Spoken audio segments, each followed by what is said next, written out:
নমস্কাৰ বন্ধুসকল, এই ভিডিঅ'টি মই গুৱাহাটী ইউনিভাৰ্চিটি 32 কনভকেশ্যনৰ বিষয়ে বনাইছোঁ। আশা কৰোঁ এই ভিডিঅ'টি চাই আপোনালোকৰ নিশ্চয় সুবিধা হ'ব। কনভকেশ্যন বুলি ক'লে বহুত টেনশ্যন লাগি থাকে নহয়নে? কেতিয়া হ'ব নহ'ব এক্সেট্ৰা এইবাৰলৈ বহুত টেনশ্যন হৈ থাকে।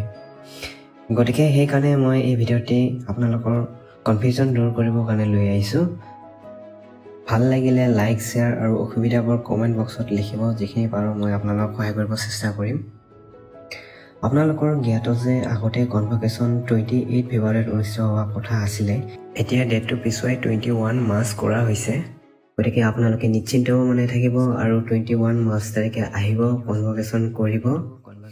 আকৌ 24 ফেব্ৰুৱাৰীত এটা নটিফিকেশ্যন ওলাইছে, যিসকলে 2023ত পাছ কৰিছে, মানে ডিগ্ৰী যিসকলে 2023ত পাছ কৰিছে তেওঁলোকৰ এটা লিষ্ট ওলোৱা হৈছে কনভকেশ্যনৰ। গুৱাহাটী ইউনিভাৰ্চিটি ac.in সেইটো প্ৰকাশ পাইছে। আপোনালোকে ভালকৈ ৱেবছাইটত গৈ চালে পাব।